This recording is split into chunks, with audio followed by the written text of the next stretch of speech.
கர்த்தருடைய பரிசுத்த நாமத்திற்கு ஸ்தோத்திரம் உண்டாவதாக. நம்ம தாவீதை குறித்து நம்ம பார்த்துட்டு இருக்கிறோம். தாவீது என்ன செஞ்சார் அப்படின்னா, பெலிஸ்தர்கள் சகல இஸ்ரேல் தேசத்தின் மேல ராஜாவானதை நம்ம பார்த்ததுனால, தாவீதுக்கு பெலிஸ்த தேசத்துல காத்து ராஜா அடைக்கலம் கொடுத்ததுனால இப்ப சகல இஸ்ரேல் மேல ராஜாவாயிட்டான்னு சொல்லி கோபத்துல அவனோட சண்டை போடுறதுக்கு என்ன செய்றாங்க, வராங்க. வரும்போது கர்த்தரிடத்துல நாம் அவர்களோட போய் யுத்தத்துக்கு போகலாமா அப்படின்னு சொல்லி தாவீது கேட்கும்போது கர்த்தர் சொன்னாரு, நீ போ அப்படின்னு சொன்னாரு. கர்த்தருடைய வார்த்தை கீழ்ப்படிஞ்சு போனான். அதன்படி கர்த்தர் அவர்களை என்ன செஞ்சாரு, முறியடிச்சாரு. எப்படி ஒரு தண்ணி பாஞ்சிட்டு இருக்க தண்ணி நம்ம அடைக்க நிக்காம அது உடைஞ்சு போகுமோ, அதே போல அவங்க என்ன செஞ்சுட்டாங்க, கர்த்தர் தாவீதுக்கு முன்பாக அவருடைய சத்துருக்களாகிய பெலிஸ்தர்களை ஓட பண்ணிட்டாரு. அவர்கள் ஓடி போகும்போது அவர்கள் கையில் கொண்டு வந்த விக்கிரகங்கள் எல்லாம் கீழே போட்டு போயிட்டாங்க. எப்படி தாவீது யுத்தத்துக்கு போகும்போது கர்த்தரை முன்னிறுத்தி போனாரோ, முன்னிறுத்தி அந்த ஏபத்தை கொண்டு போனாரோ, அதே போல இவர்கள் பெலிஸ்தர்கள் என்ன செய்றாங்க, அவங்க விக்கிரகங்களை பின்பற்றதுனால விக்கிரகங்களை கொண்டுட்டு யுத்தத்துக்கு என்ன செஞ்சாங்க, ஓடி வந்திருந்தாங்க. ஆனா இப்ப விரட்டும் போது என்ன செய்றாங்க, கர்த்தரவங்க யுத்தம் பண்ணும்போது இவங்க கையில இருக்கிற விக்கிரகத்தை தன்னால கீழே போட்டு ஓடிட்டாங்க. அப்படி ஓடக்கூடிய சூழ்நிலையில தாவீதும் அவனோட இந்த மனுஷரும் அந்த விக்கிரகங்களெல்லாம் எடுத்து என்ன செஞ்சுட்டான்னா, அக்கினினால என்ன செஞ்சுட்டாங்க, சுட்டு எடுத்து போட்டுட்டாங்க. அதுக்கப்புறம் திரும்பவும் பெலிஸ்தர்கள் என்ன செஞ்சாங்க, இஸ்ரேல் தேசத்துல யுத்தம் பண்ணுன்னு சொல்லி ரெப்பாயும் பள்ளத்தாக்குல இறங்குனாங்க. எப்பவுமே இஸ்ரேல் தேசத்துல யுத்தத்துக்கு வரும்போது அந்த ரெப்பாயும் பள்ளத்தாக்குல எல்லாம் பாளையம் இறங்கி இருப்பாங்க. அதேபடி இப்பவும் வந்திருக்கும் போதுதான் தாவீது கர்த்தரிடத்துல விசாரிக்கும் போது, நீ நேராய் போகாதபடிக்கு முசுகட்டை செடிகளுக்கு எதிரே இருந்து அவர்கள் மேல நினைச்சு பாய்ந்து போ. முசுகட்டை செடிகளின் நுனியில் சொல்லிட இறைச்சலை நீ கேட்கும் போது நீ சீக்கிரமா என்ன செய்து நீ எழும்பிப்போ. அப்போ பெலிஸ்தரின் பாளையத்தில் என்ன செஞ்சிடலாம், முறியடிச்சிடலாம். கர்த்தர் உனக்கு முன்பாக புறப்பட்டிருப்பார் அப்படின்னு சொல்லி கர்த்தர் சொல்றாரு. அதன்படியாக இப்ப தாவீது என்ன செய்யறான் அப்படின்னா, தாவீதுக்கு கர்த்தர் கட்டளையிட்ட பிரகாரம் என்ன செய்யறான், அந்த முசுக்கட்டை செடிகளுக்கு பின்னால போய் இருந்து அந்த நொடிச்சொல்லில் இறைச்சலை கேட்கும் போது என்ன செய்யறான், இப்ப யுத்தம் பண்ண நிமித்தம் பெலிஸ்தர்களை கேபாத்து போய்க்கு கேசரி எல்லை மட்டும் என்ன செஞ்சுட்டான், முறியடிச்சிட்டான். இது வரைக்கும் நம்ம அன்னைக்கு நம்ம பார்த்தோம். இன்றைய தினத்துல 6வது அதிகாரம். 6வது அதிகாரத்துல என்ன அப்படின்னா, 2 சாமுவேல் 6. பின்பு தாவீது என்ன செய்யறான்னா, இப்ப இஸ்ரவேலர்கள் எல்லா ஜனங்களையும் கூட்டிக் கொண்டு என்ன செய்யறான், இஸ்ரேல் ஜனங்களை தெரிந்து கொள்ளப்பட்டவர்களை ஒரு 30,000 பேரை என்ன செய்யறான், தன்னோட கூட்டிக் கொண்டு எங்க போறான் அப்படின்னா, கேருபின் நடுவே வாசமா இருக்கிற சேனையுடைய கர்த்தர் நாமம் தொழுது கொள்ளப்படுற தேவனுடைய பெட்டி எங்க இருக்குன்னா, பாலை யூதாவில இருக்குது. அதுதான் என்ன செய்யணும்னா, அவனுடைய ஜனங்களை அது போய் என்ன செய்யணும், எடுத்துட்டு வரணும். அதற்காக தான் என்ன செய்யறான், தெரிந்து கொள்ளப்பட்டதுல 30,000 பேரை என்ன செய்யறான், தேர்ந்தெடுக்கிறான். ஏன்னா சவுல் இறந்து போனாரு. அதுக்கு முன்னாலே பெலிஸ்தருக்கு கையில என்ன செய்யறது, பெட்டிகள் இல்லாம போனது இருந்ததுனால இப்ப என்ன செய்யறான், அந்த பெட்டியை என்ன செய்யறான், எடுத்துட்டு வரணும். சவுல் இல்ல, சவுலுக்கும் பாலை யூதாவில இந்த உடன்படிக்கை பெட்டி இருக்கிறது. அதனால தேவனுடைய பெட்டியை எடுத்துட்டு வருவதற்காக 30,000 கூட்டிக் கொண்டு எழுந்து என்ன பாலயுதாவுக்கு போறான். அப்போ அந்த பாலயுதாவுக்கு போகும்போது தேவனுடைய பெட்டி என்ன செய்யறாங்கன்னா, ஒரு புது ரதம் செஞ்சு அந்த புது ரதத்துல பெட்டியை எடுத்து வச்சு கிபியாவில் இருக்கிற அபினதாவின் வீட்டுக்குள்ள இருந்து கொண்டு வரான். ஏன்னா சவுல் எங்க இருந்தாரு, கிபியால தான் இருந்தாரு. சவுல் கிபியால இருந்ததுனால இப்ப சவுல் மறுத்து போனால அந்த கிபியால அபினதாவ்னா ஆசாரியன் வீட்டுல அந்த பெட்டி என்ன செய்து இருக்குது. அதனால அந்த கிபியாவில் இருக்கிற அபினதாபின் வீட்டில் இருக்கிற அந்த பெட்டியை யார் இதுவரைக்கும் நடத்தினாங்கன்னா, அபினதாபின் குமாரர்கள் ஊசா அகியோ இவர்கள் தான் அந்த இடத்த என்ன செஞ்சாங்க, அதெல்லாம் பார்த்துட்டு இருந்தாங்க. அதனால இப்போ அதை கொண்டுட்டு வரணும். இந்த பாலயுதா தான் கிபியா, அங்க இருந்து உடன்படிக்கை பெட்டியை கொண்டுட்டு வரணும்னு சொல்லி 30,000 பேரோட தாவீது போனது நிமித்தம் இப்ப என்ன செய்றாங்க, ராஜாவா இருக்கிறான், சகல இஸ்ரேல் தேசத்துக்கு ராஜாவா இருக்கிறான். அப்ப ஆசாரிகள் கேட்கும்போது அவங்க என்ன செய்யணும், பெட்டியை கொடுக்கணும். அதனால என்ன செய்றாங்க, இப்ப தாவீது போனோன்னு என்ன செய்றாங்கன்னா, ஒரு புது பெட்டியை செஞ்சு புது ரதத்தை செஞ்சு நேரம் அங்க போன உடனே இப்ப கிபியால இருக்கிற அபிரதாவின் வீட்டுல தானே அந்த பெட்டி இருக்கு, அவனுடைய பிள்ளைகள் தானே அதை நடத்தி கொண்டு வராங்க. அதனால இப்ப என்ன செய்றாங்கன்னா, அந்த புது பெட்டியில அந்த பெட்டியை தூக்கி வச்சு என்ன செய்றாங்க, கொண்டுட்டு வராங்க. கொண்டுட்டு வரும்போது அந்த பெட்டி யாரு நடத்துறா அப்படின்னா, இவங்க அபியாவும் ஊசாவும் ஐயா தான் நினைச்சுறாங்க, அது எதை நினைச்சுறாங்க, நடத்தி கொண்டு வராங்க. அப்போ அப்படி நடத்தி கொண்டு வரும்போது அந்த பெட்டி மாடு என்ன செஞ்சுட்டுன்னா அசைஞ்சிட்டு மாடி வந்து அசைஞ்சதுனால இப்போ வந்து கிபியாலுக்கு அபினதாம் வீட்டிலேருந்து எடுத்து கொண்டு வரும்போது ஐயோ பெட்டிக்கு என்ன செஞ்சுட்டான், முன்னால போறான். ஊசா என்ன செய்றான், பின்னால வரான். அப்போ தாவீது சந்ததியர்கள் எல்லாரும் என்ன செய்றாங்கன்னா அந்த பெட்டிக்கு முன்னால போகும்போது ஐயா முன்னால பெட்டியை கொண்டுட்டு போய்கிட்டு இருக்கிறான். மற்றவங்களாம் பின்னால வராங்க. வரும்போது இஸ்ரேல் சந்ததியர்கள் எல்லாரும் என்ன செய்றாங்க, தேவதாரு மரத்தால் பண்ணப்பட்ட சகல வித கீத வாத்தியங்கள், சுர மண்டலங்கள், தம்புரு, மேளம், வீணை, கைத்தாளம் ஆகிய இவைகளோடு என்ன செய்றாங்க, கர்த்தருக்கு முன்பாக ஆடி பாடி கொண்டு போறாங்க. பெட்டி என்ன செய்றாங்க, தூக்கிட்டு வந்தாச்சுல, ஐயா முன்னால போறான், இவங்க பின்னாலே இஸ்ரேல் ஜனங்கெல்லாம் அந்த கதிர் மரங்களால் ஆண்ட சுரம இன்னிசைகளை கொண்டு என்ன செய்றாங்க, சுரமண்டலம், தம்பூரு, மேளம், இப்படி பலவித கைத்தான விழுதை கொண்டு என்ன செய்றாங்க, அந்த பெட்டிக்கு முன்பாக ஆடி பாடி கொண்டு போறாங்க. இப்போ அந்த பெட்டி எங்குதுன்னா தாகோனின் களம் என்ற இடத்துக்கு என்ன செய்து வந்திருக்கு. தாகோன் களம் என்ற இடத்துக்கு வந்திருக்கும் போது மாடுகள் என்ன செஞ்சுட்டுனா மிரண்டு பெட்டி என்ன செஞ்சுட்டு அசைச்சிட்டு, பெட்டி அசைச்சுபடினால ஊசா என்ன செய்றான், அவன் தேவனுடைய பெட்டிக்கு முன்பாக பின்பாக வந்துட்டு இருக்கான். ஐயோ முன்னால போறான், இவன் பின்னால பெட்டியோடு வந்துகிட்டு இருந்ததுனால இவன் என்ன செய்றான், அந்த மாடு அசைஞ்சதுனால பெட்டி என்ன செஞ்சுட்டு அசைஞ்சிட்டு, பெட்டி அசைஞ்சதுனால இப்போ தன்னுடைய பெட்டி கீழே விழுந்துருமோ அப்படின்னு சொல்லி என்ன செய்றான், தன்னுடைய கையை நீட்டி என்ன செய்றான், அதை பிடிச்சிட்டான்.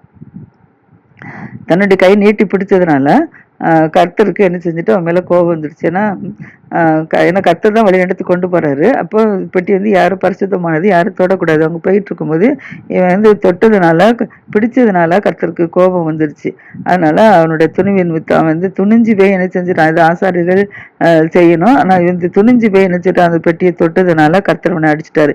அடிச்சதுனால அந்த இடத்துல அவன் என்ன செஞ்சுட்டான், செத்து போயிட்டான். அந்த தேவனுடைய பெட்டி அண்டையில என்ன செய்றான், செத்து போயிட்டான். செத்து பண்ணதுனால இப்ப கர்த்தர் என்ன செஞ்சுட்டாரு, ஊசாவே அடிச்சிட்டாரு அப்படின்னு சொல்லி தாவீது என்ன செய்றான், விசனப்பட்டு அந்த ஸ்தலத்திற்கு பேரேஸ் ஊசா அப்படின்னு சொல்லி என்ன செய்றான், பேர் வச்சிருக்கிறான். ஊசா இறந்ததுனால கர்த்தர் அடிச்சதுனால பேரேஸ் ஊசான்னு சொல்லி பேர் வச்சுக்கிறான். இப்ப தாவீது என்ன செய்றான்னா, இப்ப அன்றைய தினம் கர்த்தருக்கு பயந்துட்டான். கர்த்தருக்கு பயந்து பெட்டியை பிடிக்க அசைஞ்ச பெட்டியை பிடிக்க முன்னாலே இறந்து போயிட்டானே அப்படிங்கிறதுனால தாவீது என்ன செய்றான், அந்த பெட்டியை தன்னுடைய வீட்டுக்கு கொண்டு வர்றதுக்கு என்ன செய்றான், அவர் பயந்துட்டான். பயந்து போய் என்ன செய்றான்னா, கர்த்தருடைய பெட்டி என்னிடத்தில் வருவது எப்படி அப்படின்னு சொல்லிட்டு அது என்ன செய்றான், தன்னிடத்தில் தாவீது நகரத்துக்கு கொண்டு வர்றதுக்கு மனதில்லாத பெட்டிக்கு என்ன செஞ்சுட்டான், கீத்தியனாகிய ஓபேத் ஏதோம் வீட்டுல கொண்டு போய் வச்சுட்டான். நேரம் என்ன செஞ்சிடலாம், தாவீது நகரத்துக்கு கொண்டு வர பயந்து போய் கீத்தியனாகிய ஓபேத் ஏதோம் வீட்டுல கொண்டு வச்சுட்டான். இப்ப அங்க வச்ச உடனே அந்த கீத்தியனாகி ஓபேத் வீட்டுல 3 மாதம் அந்த பெட்டி இருக்குது. 3 மாதம் இருக்கும்போது கர்த்தர் என்ன செஞ்சாரு, ஓபேத் ஏதோமையும் அவன் வீட்டாரையும் ஆசீர்வதிக்க ஆரம்பிச்சிட்டார். ஏன்னா பெட்டி எங்க இருக்கோ அங்கெல்லாம் ஆசீர்வாதம் உண்டு. ஆனா தாவீதுக்கும் ஆசீர்வாதம் உண்டு. ஆனா தாவீது செஞ்சுட்டான், பயந்துட்டான். அவன் தொட்டதுனால பிடிச்சதுனால இப்படி ஆபத்து இருக்கு அப்படின்னு சொல்லிட்டு அவன் பயந்ததுனால கொண்டு விட்டான். ஆனா கர்த்தர் அவனை வீட்டை ஆசீர்வதித்தாரு. இப்போ இந்த கர்த்தருடைய பெட்டியின் மூட்டமாக ஓபேத் ஏதோம் வீட்டையும் அவனுக்கு உண்டான எல்லாவற்றையும் கர்த்தர் ஆசீர்வதித்தார் அப்படிங்கிற செய்தி தாவீதுக்கு அறிவிக்கப்படுது. தாவீதுக்கு அறிவிக்கப்பட்ட உடனே இப்ப தாவீது என்ன செய்யறான்னா, தேவனுடைய பெட்டியை ஓபேத் ஏதோமிலிருந்து தாவீது நகரத்துக்கு என்ன செய்யறான், மகிழ்ச்சியுடன் கொண்டு வர ஆரம்பிச்சிட்டான். இப்ப கொண்டு வர ஆரம்பிச்சிட்டான். இப்ப பெட்டியை கொண்டு வந்துட்டு இருக்கிறாங்க. பெட்டியை கொண்டு வந்துட்டு இருக்கும்போது 6 தப்படி நடந்த போது மாடுகளையும் கொளுத்த கட்டுகளையும் பலியிட்டான். ஏன்னா அவன் வந்து சோத்திரம் பண்ணிக்கிட்டு பலி செலுத்திக்கிட்டு என்ன செய்ய, பெட்டி தொட்டிருந்தா ஒன்றும் இல்லை. ஏன்னா அது பரிசுத்தம் உள்ளதில்ல, பரிசுத்தம் பார்க்கும்போது நிற்கிறதுக்கு யாரும் தகுதி கிடையாது. அப்போ பரிசுத்தம் இல்லாமல் என்ன செஞ்சிட்டு தொட்டதுனால தான் என்ன செஞ்சுட்டு அது விழுந்துச்சு. இப்போ அதனால தாவீது என்ன செய்யறான் அப்படின்னா, பெட்டி வந்து சுமந்து கொண்டு போறவர்கள், பெட்டி வந்து ஆசாரிகள் தான் சுமந்து கொண்டு போனோம். அப்போ சுமந்து கொண்டு போகும்போது ஒரு 6 தப்படி நடந்து போயிட்டு இருக்கும்போது மாடுகளையும் கொளுத்த ஆட்டுக்கடாவையும் என்ன செய்யறான், கர்த்தருக்காக பலியிட்டுட்டான். பலியிட்டுட்டு இப்ப தாவீது என்ன செய்யறான்னா, சணல் நூல் ஏபோத்து என்ன செய்யறான், தரித்து கொண்டான். ஆசாரிகள் தான் சணல் நூல் ஏபோத்து தருவாங்க. இப்போ ஆசாரிகளுக்கு பதிலாக தாவீது என்ன செஞ்சிடான்னா, சணல் நூல் ஏபோத்து என்ன செய்யறான், தரித்து கொண்டு தன்னுடைய முழு பலத்தோட கர்த்தருக்கு முன்பாக என்ன செய்யறான், நடனம் ஆடுறான். தாவீது நடனம் ஆடி தாவீதும் அவனுடைய இஸ்ரேல் ஜனங்கள் எல்லாரும் என்ன செய்யறாங்க அப்படின்னா, அனைவரும் கர்த்தருடைய பெட்டியை ஒரு கெம்பீர சத்தத்தோடும் எக்கால துணியோட என்ன செய்றாங்க கொண்டு வர, கெம்பீர சத்தத்தோடும் நடனம் ஆடி கெம்பீர சத்தத்தோடும் எக்கால சத்தத்தோட என்ன செய்ற துணியோட கொண்டுட்டு வந்துட்டு இருக்கிறாங்க. இப்ப கர்த்தருடைய பெட்டி தாவீது நகரத்துக்குள்ள வந்துருச்சு. நகரத்துக்குள்ள பிரவேசிக்க போகுது. நகரத்துக்கிட்ட வந்துச்சு. இப்ப நகரத்துக்குள்ள தாவீது நகரத்துக்குள்ள பிரவேசிக்க போகுது. பிரவேசிக்கும் போது சவுலின் குமார்த்தியாகி மீகால் நினைச்சிறா, மீகால் தாவீதினுடைய மனைவி என்ன செஞ்சுட்டா அப்படின்னா பலகனி வழியா என்ன செய்றா பார்த்து கொண்டிருக்கிறா. பார்த்து கொண்டிருக்கும் போது தாவீது ராஜா கர்த்தருக்கு முன்பாக என்ன செய்றாரு, குதித்து நடனம் பண்றாரு. குதித்து நடனம் பண்றத இவன் என்ன செய்றா பார்த்துட்டு, ஒரு ராஜாவா இருந்துட்டு இப்படி பெட்டிக்கு முன்பாக குதித்து நடனம் ஆடுறாரு அப்படின்னு சொல்லி தன் இருதயத்துல என்ன செஞ்சுட்டா, அவமதிச்சிட்டா. இவன் என்ன செஞ்சிருக்கனா, இது கர்த்தருக்கு முன்பாக தானே பாட்டு பாடி நடனம் இருக்காரு, அதனால எதுவுமே நினைச்சிருக்க கூடாது. ஆனா ஒரு ராஜாவா இருந்துட்டு இப்படி செஞ்சுட்டாரே, இப்ப மற்ற உலக காரியத்துக்குன்னா பரவாயில்ல, இது கர்த்தருடைய பெட்டி. அப்ப அவ நினைச்சிருக்குன்னா ஒன்னும் நினைச்சிருக்க கூடாது. உலக காரியத்துலன்னா இருக்கலாம். இப்ப அது இல்லாதபடிக்கு அவ இருதயத்துல அவமதிச்சுட்டா. அடுத்தபடியாக கர்த்தருடைய பெட்டியை நினைச்சிடுறாங்க. இப்ப இந்த தாவீது நகரத்துல கொண்டு வந்தாச்சு. கொண்டு வந்தோடனே தாவீது போட்ட கூடாரத்திற்குள்ள அந்த ஸ்தானத்துல நினைச்சா பெட்டியை கொண்டு வைக்கிறாங்க. வச்சு இப்பவுமே என்ன செய்யறா, கர்த்தருக்கு சமாதான பலிகளையும் சர்வாங்க தகன பலியும் என்ன செய்யறான், செலுத்துறான். ஏன்னா பலி செலுத்தாம கொண்டு வர முடியாது. கர்த்தருக்கு பலி அப்ப ஆடு மாடுகள் பலி செலுத்துறாங்க. இப்போ நம்ம என்ன செய்றோம், சுதி சோத்திர பலிகள் நம்ம என்ன செய்றோம், செலுத்துறோம். அப்படி என்ன செய்யறான்னா இப்ப பலி செலுத்திட்டான். சர்வாந்தன பலியும் சாந்தன பலியும் செலுத்திட்டு என்ன செய்றான், கொண்டு வந்ததுனால இப்போ கொண்டு வந்துட்டு இப்ப ஜனங்கள் எல்லாம் என்ன செய்றான், கர்த்தருடைய நாமத்தினால ஜனங்கள் எல்லாம் என்ன செய்றான், ஆசீர்வதிக்கிறான். கர்த்தருடைய நாமத்தினாலதான் எதுவுமே கிடைக்கும். அநேகர் என்ன செய்யறாங்க, கர்த்தருடைய நாமம் சொல்லி அநேகர் தூசிக்கிறாங்க. கர்த்தருடைய நாமத்துல நம்ம என்ன நினைக்கிறோமோ அதுதான் நமக்கு கிடைக்கும். அதனால கர்த்தருடைய நாமத்தினால இப்ப ஜனங்கள் என்ன செய்றான், தாவீதை ஆசீர்வதிக்கிறான். ஆசீர்வதிச்சுட்டு இஸ்ரவேலின் திரள் கூட்டமான ஜனங்கள், புருஷர்கள், ஸ்திரீகள் எல்லாரும் என்ன செய்றாங்க, வந்திருக்கிறாங்க. வந்து பெட்டி எடுத்து பெட்டி நம்ம இடத்துக்கு வருதுன்னு சொல்லி எல்லாரும் சந்தோஷமா என்ன செய்றாங்க, திரளான கூட்டமா கூடி வந்திருக்கிறாங்க. இப்ப அப்படி கூடி வந்தோடனே இப்ப தாவீது என்ன செய்றான்னா, யாருக்கும் சும்மா விடக்கூடாது, உடன்படிக்கை பெட்டி நம்ம இடத்துக்கு வந்துருச்சு, அதை யாரும் சும்மா விடக்கூடாது அப்படின்னு சொல்லி அவன் ராஜாவா இருக்கனவே அதனால என்ன செய்யறா, ஸ்திரீ புருஷ சகல ஜனங்களுக்கும் அவரவருக்கும் ஒவ்வொரு அப்பத்தை கொடுக்குறான். அவரவருக்கு ஒரு அப்பத்தையும் கொடுக்குறான், ஒவ்வொரு இறைச்சி துண்டையும் கொடுக்குறான். வார்த்தையில ஒவ்வொரு படி திராட்சை ரசத்தையும் என்ன செய்றான், கொடுக்குறான். ஒவ்வொரு அப்பம், இறைச்சி துண்டு, அடுத்தல ஒரு படி திராட்சை ரசத்தையும் செய்றான், பங்கிட்டு கொடுக்குறான். பின்பு ஜனங்கள் எல்லாரும் அவரவர் வீட்டுக்கு என்ன செய்றாங்க, போயிட்டாங்க. இப்ப எல்லாரும் ஆடி பாடி துதிச்சு அப்போ திராட்சை ரசம், இறைச்சி துண்டு எல்லாமே சாப்பிட்டுட்டு என்ன செய்றாங்க, அவரவர் வீட்டுக்கு போய்விட்டாங்க. தாவீது அவங்க எல்லாம் ஆசீர்வதித்து அனுப்பிட்டான். அடுத்தபடியாக தாவீது என்ன செய்றான்னா, இப்ப தன்னுடைய வீட்டுக்குள்ள போய் நம்மளுடைய வீட்டாரை ஆசீர்வதிக்கணும் அப்படின்னு சொல்லி வீட்டாரை ஆசீர்வதிக்க திரும்புறான். திரும்பும்போது சவுலின் குமாரத்தை தாவீது எதிர்கொண்டு வந்து, அற்ப மனுஷரில் ஒருவன் தன் வஸ்திரங்களை கலற்றப்படுவது போல இன்று தம்முடைய ஊழியக்காரருடைய பெண்களின் கண்களுக்கு முன்பாக தம்முடைய வஸ்திரங்களை உரிந்து போட்ட இஸ்ரவேலின் ராஜா இது எத்தனை மகிமைப்பட்டிருந்தார் அப்படின்னு சொல்லி என்ன செய்றா, சொல்ல ஆரம்பிச்சிட்டா. அவ ஆடி பாடிட்டு அதை பார்த்தோன்னா அவமதிச்சான்னு சொல்லி பார்த்தோம்ல. இப்ப அதை தாவீது ஆசீர்வதிக்க வராரு. ஆசீர்வதிக்க வரவிட்டு என்ன சொல்லிட்டா அப்படின்னா, இந்த பெண்களுக்கு கண்களுக்கு முன்பாக வஸ்திரங்களை உரிந்து போட்டிருந்த இஸ்ரவேலின் ராஜா இன்று எத்தனை மகிமைப்பட்டிருந்தாருன்னா, ராஜ வஸ்திரத்தை உரிந்துட்டு சலநூல் ஏபத்தை தரித்திருக்கிறார் அவரு. அப்ப ஜனங்களுக்கு முன்பாக ராஜ வஸ்திரத்தை போட்டுட்டு சலநூல் ஏபத்து ஆசாரிகள் போட வேண்டிய வஸ்திரங்கள் இதை போட்டோன்னா அவளுக்கு என்ன செஞ்சுட்டு, இவர் என்ன இப்படி கர்த்தருக்கு முன்பாக தான் தன்னை தாழ்த்திருக்கிறாரு. அப்ப கர்த்தருக்கு முன்பாக தாழ்த்தும் போது வரைச்சு கூடாது, முறுமுறுக்க கூடாது. இவன் என்னன்னா தன்னுடைய வஸ்திரங்களை களைஞ்சு போட்டு சலநூல் ஏபத்தை போட்டுட்டு இப்படி ஆடி பாடி கர்த்தரை துதிச்சுட்டு வராரா ஜனங்களுக்கு முன்பாக அப்படின்னு சொல்லி தன்னுடைய இடத்துல அவமதித்தது மாத்திரமல்ல, அதை சொல்லி காட்ட ஆரம்பிச்சுட்டா. இஸ்ரவேல் ராஜா எத்தனை மகிமைப்பட்டிருந்தார் அப்படின்னு சொல்ல ஆரம்பிச்சல்ல, அந்த சகல இஸ்ரவேலுடைய பெண்களின் ஊழியக்காரன் பெண்களுக்கு கண்களுக்கு முன்பாக அப்படின்னு சொல்லி சொன்ன வஸ்திரங்களை உரிந்து போட்டு இஸ்ரவேல் ராஜா தான் வஸ்திரம்னா ராஜா வஸ்திரத்தை உறிந்து போட்டு சணல் ஏபத்து போட்டுக்காரு. நிர்வாணம் அல்ல, சணல் ஏபத்து போட்டு ஆசாரோட வஸ்திரங்களை போட்டுக்கிறாரு. அவனா அதை பார்த்தோன்னே இப்ப தாவீது என்ன செய்றாரு, மீகாலை பார்த்து உன்னுடைய தகப்பரை பார்க்கலாம், உன்னுடைய வீட்டார் எல்லாரையும் பார்க்கலாம், இன்று இஸ்ரவேலியனாய கர்த்தருடைய ஜனத்தின் மேல் என்னை தலைவனாக என்ன செஞ்சுட்டாரு, கர்த்தர் என்னை தேர்ந்தெடுத்து வச்சிருக்கிறாரு. அப்படிங்கும்போது நான் கர்த்தருடைய சமூகத்துக்கு முன்பாக தான் நான் நினைச்சிறேன், நான் ஆடி பாடி இருக்கிறேன். உன்னோட குடும்பத்தை மாதிரி நான் இல்லை, நான் கர்த்தருடைய சமூகத்துக்கு முன்பாக தான் நான் என்ன செஞ்சிருக்கேன், நான் ஆடி பாடி இருக்கிறேன் அப்படின்னு சொல்றாரு.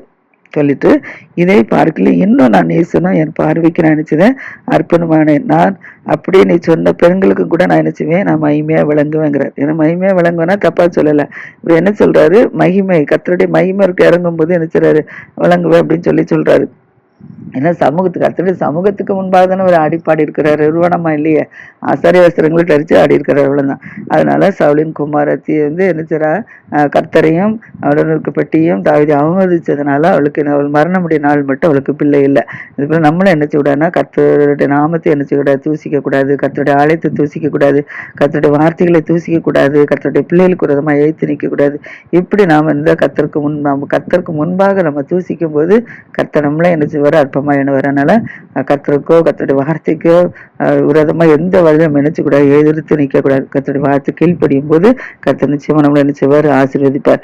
ஏதாவது பாவ சப கட்டுகள் இருந்தாலும் நம்ம ஏதாவது கர்த்தர் கீழ்ப்படியில அவர் அவமதிச்சிருந்தா நமக்கு இப்படி ஏதாவது போராட்டம் இருக்கலாம். அதனால இவருக்கு ஏதாவது போராட்டங்கள் நம்ம குடும்பத்துல இருக்குது அப்படின்னா, பிள்ளை மட்டும் இல்லை, வேலை வாய்ப்போ இன்னும் மற்ற எந்த இது நமக்கு தொழில் ஆசீர்வாதம் இல்லையா, ஏதாவது தடைகள் இருக்குன்னு வச்சுக்காங்க, வியாதிப்பட்டிருக்கோமா அப்படின்னா நம்ம என்ன செய்யணும், ஆண்டோட சமூகத்துல இது வரைக்கும் ஏதாவது உங்களை அவமதிச்சிருந்தா எங்களை மன்னிச்சுக்காங்கன்னு சொல்லி நம்ம ஆண்டோட சமூகத்துல மன்னிப்பு கேட்கும்போது கர்த்தர் நம்ம குறைவெல்லாம் என்ன செய்வாரு, நிறைவாக்குவார்.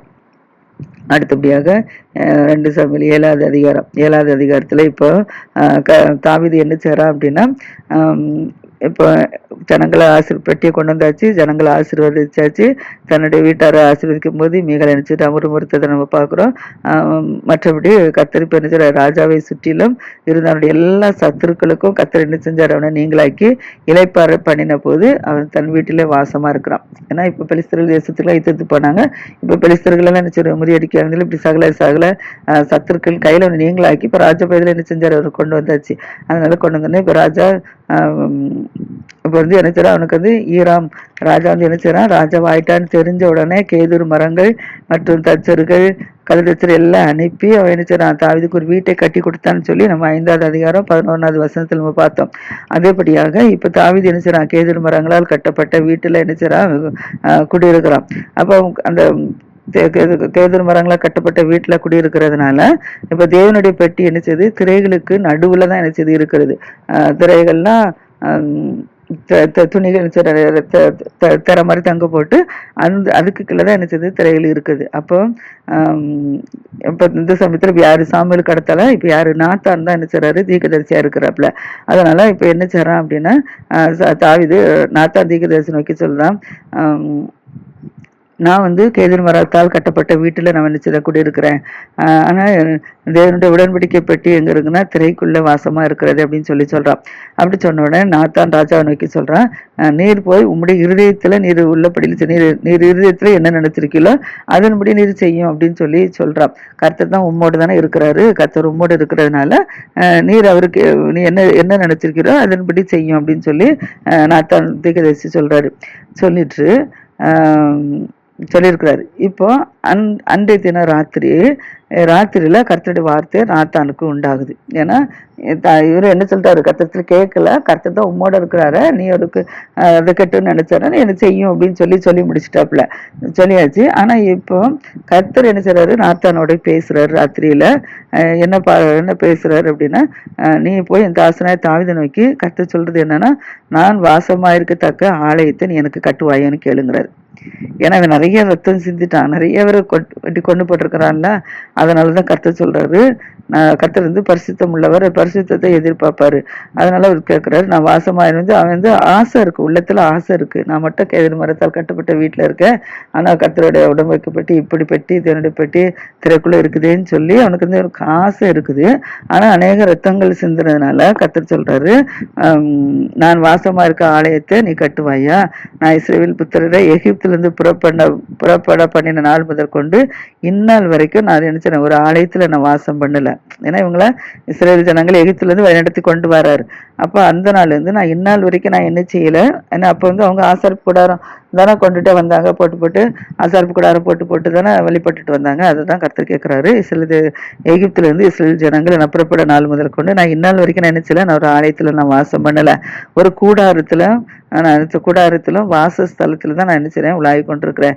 அதனால நான் இஸ்ரேலாகி என் ஜனத்தின் மேய்க்க முடி கட்டளையிட்ட இஸ்ரேல் கோத்திரங்கள் ஒரு கோத்திரத்தையா நோக்கி, நீ எனக்கு கேதுரு மரத்தால் செய்யப்பட்ட ஆலயத்தை நீ கட்டாதுக்கு என்னன்னு சொல்லி நான் இஸ்ரேல் புத்திரர்களை உலாவி எவ்விடத்திலும் அது யாதொரு வார்த்தையை நான் சொன்னது உண்டா அப்படிங்கிறாரு.